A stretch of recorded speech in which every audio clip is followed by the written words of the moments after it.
read Abhigyan Shakuntalam, a famous drama written by Kalidas, Mahakavi Kalidas. Abhigyan Shakuntalam is a seven-act play written by renowned Sanskrit poet and dramatist Kalidas. It is based on the story of King Dushyant and Shakuntala. Shakuntala is a foster daughter of sage Kanu. Literal meaning of the name of the play is the recognition of Shakuntala by a token. It is the first Indian drama ever to be translated into a Western language. The translation was done by Sir William Jones in 1789. Till 1889, the play was translated into 46 languages. Thus, the play is not only one of the best work in Sanskrit literature, but also in the world literature. This story of Abhigyan Shakuntalam has been taken from the Adi Parva of Mahabharata. Now we will know about the act-wise summary of the Abhigyan Shakuntalam drama. Act 1 begins like that. King of Hastinapur, Dushyant, appears chasing a deer near the ashram of sage Kanva in chariot. Just as he was about to kill a deer, at once a sage interrupted him, saying that the deer belonged to the hermitage and must not be killed. Sage politely requests the king to take his arrow back, to which the king agrees. Hermit is impressed by his conduct and his politeness, and he blesses him. Oh, that he would be father of a son who would rule the world. So then further Sage invites the king to hermitage of Sage Kanva. He says that there is a nearby Malini river, and near the Malini river, ashram of Kanva Rishi is there, and you must visit there, and you must take rest there. And he also informs that Rishi Kanva has gone to some Tirth, Som Tirth, to pay some rituals, and you can go there, and there is his daughter Shakuntala who will take care of guest. Shakuntala, accompanied by two companions, Priyamada and Anusuya, welcomes the royal guest, that king. The king is surprised to see the divine beauty of Shakuntala. Shakuntala is very beautiful. King comes to know that the Shakuntala is daughter of Menika and Vishwamitra, and sage Kanva has brought her up.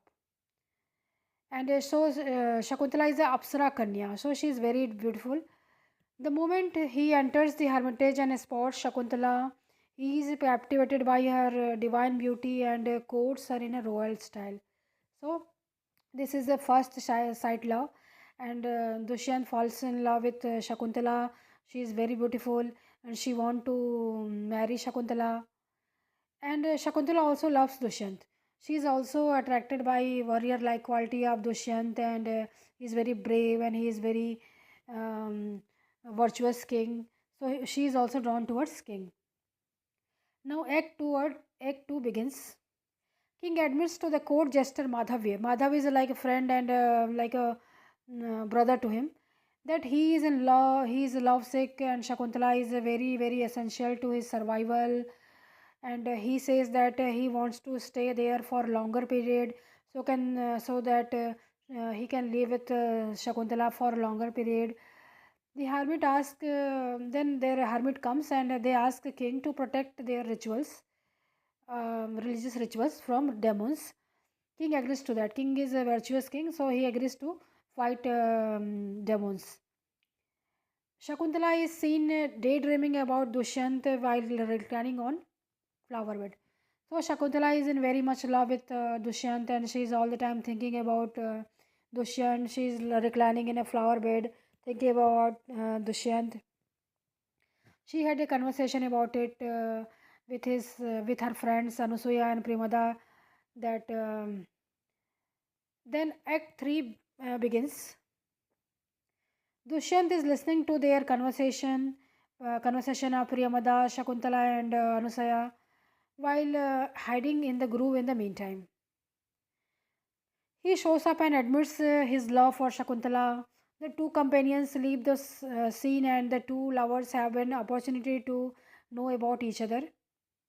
Then King proposes the Gandharva marriage with Mother Nature as a witness. Then King tells Shakuntala that why don't we marry each other by Gandharva Vivah. Then Shakuntala is reluctant because her father is not there, Krishikanva is not there, and so how can I marry you in his absence? But anyhow, king convinces her that this marriage is a Shastra Sammat marriage, and Rishi will have no problem with that kind of marriage. So Shakuntala get agreed. The king leaves the place to protect the ashram from the demons. The disciple of Kanwar appreciate the king for his assistance. Now, Act 4 summary begins. The Gandharva Vivaha, the Gandharva marriage ritual is solemnized between Shakuntala and Dushyant. After some days, king gets a news of unrest in Hastinapur. There is some problem in Hastinapur, so he has to leave. So he depart from Shakuntala, and he promises Shakuntala he will send his troop to take her to Hastinapur. He gives her a signet ring as a token of remembrance. One day, Shakuntala was sitting on her door, thinking about Dushyant. She's all the time thinking about Dushyant, her husband, and she's not at the moment. A great sage Durvasa, well known for his anger, arrives and asks for alms. But Shakuntala is lost in her thoughts. She doesn't attain the sage. This makes him angry, and he curses Shakuntala that, oh, I have come to your door and you are behaving like that. You are not attending me. You are thinking about something else. So whoever she was thinking about will forget her at once. He curses Shakuntala instantly. Now her companions Priyamadan apologizes to the sage and ask him to take back his curse.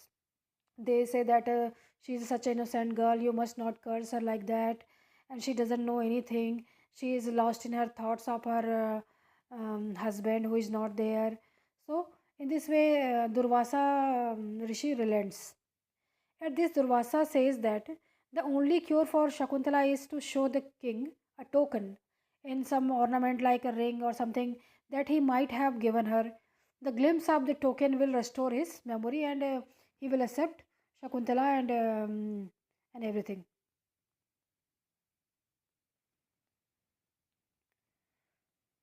Now, in the meantime, Shakuntala is unaware of all these curse things. Her friends know that the signet ring of Dushyant is with Shakuntala. They assume that the presence of signet ring will neutralize the impact of curse, so they don't tell Shakuntala about the curse.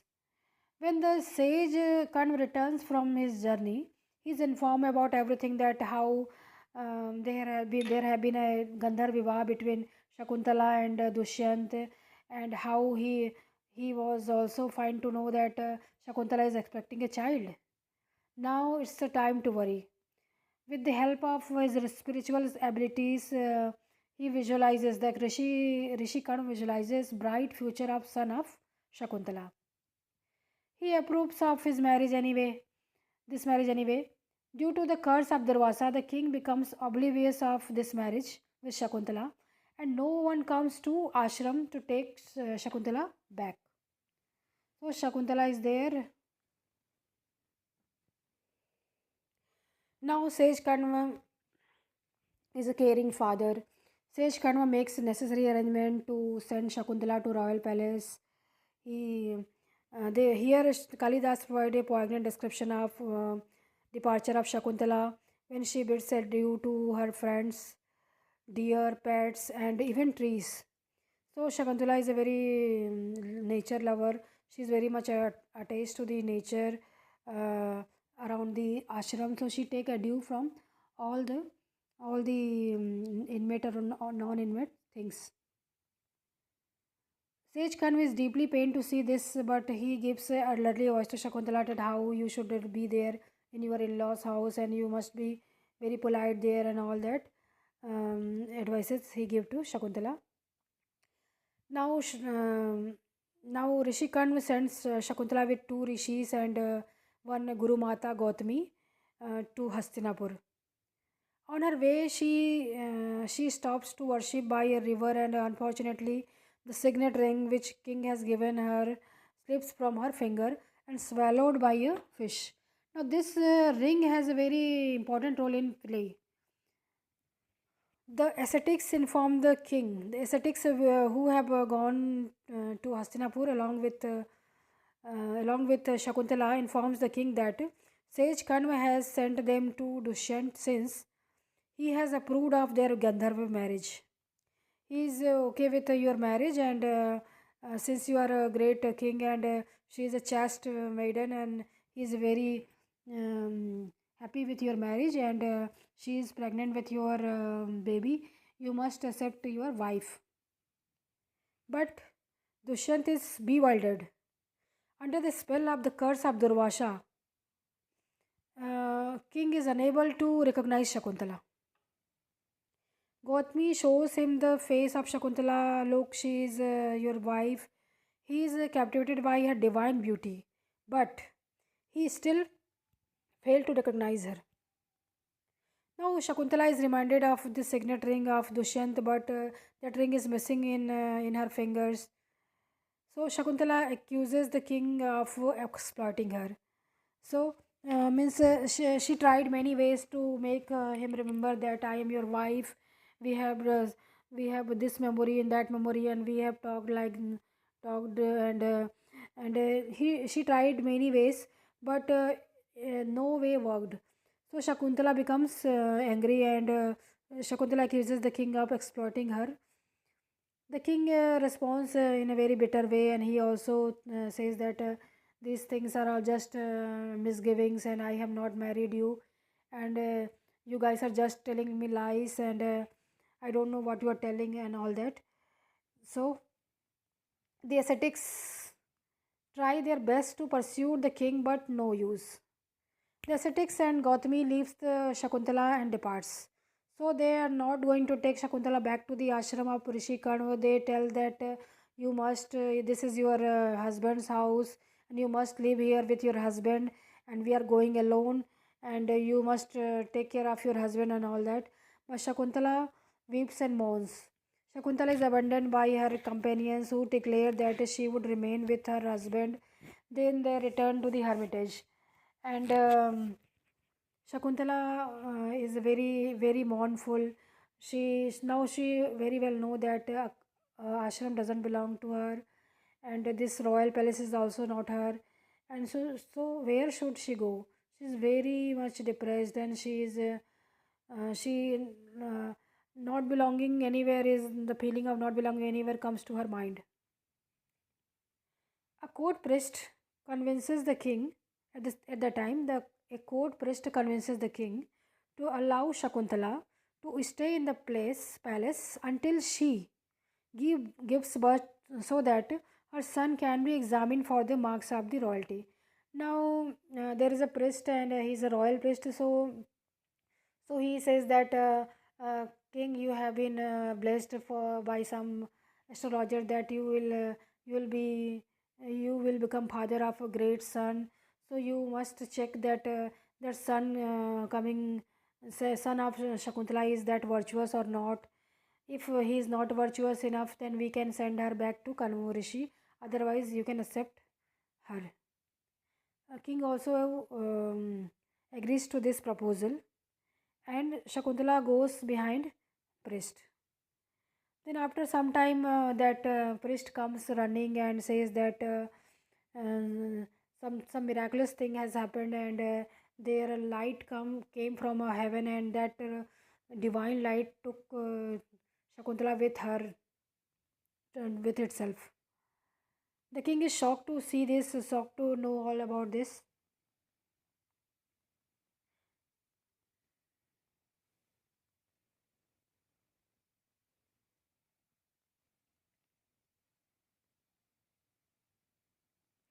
Now Act 6 begins. Two policemen brings a fisherman to royal court with accusation that the fisherman has stolen a royal signet ring, and the officers have found that ring in his possession. The fisherman claims that no, I have not taken any ring, and I have got this ring just in a by cutting of belly of a fish. That ring was found there. The curse of Durvasa is broken the moment king sees the ring, and he immediately remembers his marriage to Shakuntala. So as soon as he know about the ring, and he is able to see that ring, the curse is vanished, and he is able to restore his memory. He feels guilty of not recognizing Shakuntala and publicly humiliating and abandoning her, especially when she was pregnant with his own child. He wishes to bring her back and apologize to her and make everything right. But he doesn't know how, where, and where to start the search for Shakuntala. So now he think that now there is no use of searching for her. Some divine light has taken that Shakuntala, and Shakuntala is perhaps in heaven. How can I get her? And Dushyant becomes a mourning maze. He is very mournful, and he is very bewildered. This is where we see the transformation of love from physical to spiritual.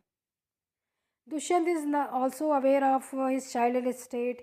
Now, Dushyant has many wives, but he doesn't have any child.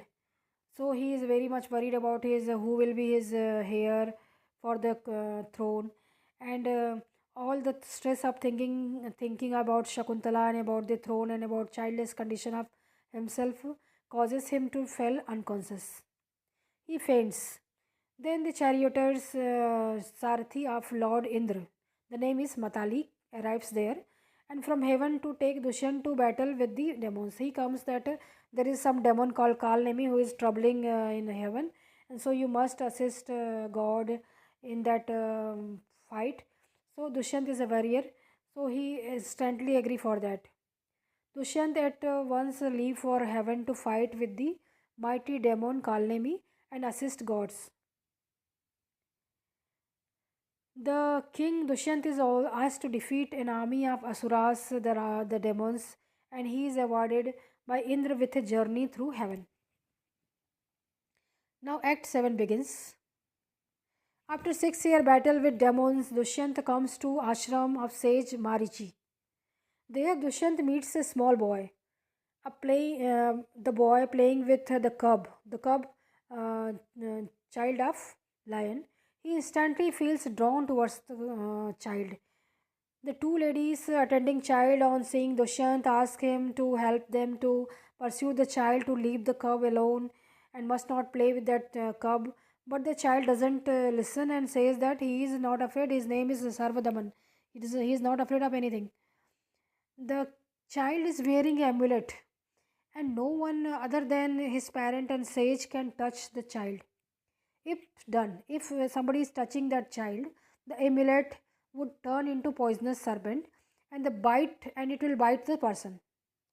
So they also think the says the Dushyant that you must not touch that amulet, but Dushyant touches the amulet and the amulet falls on the ground and it doesn't become serpent.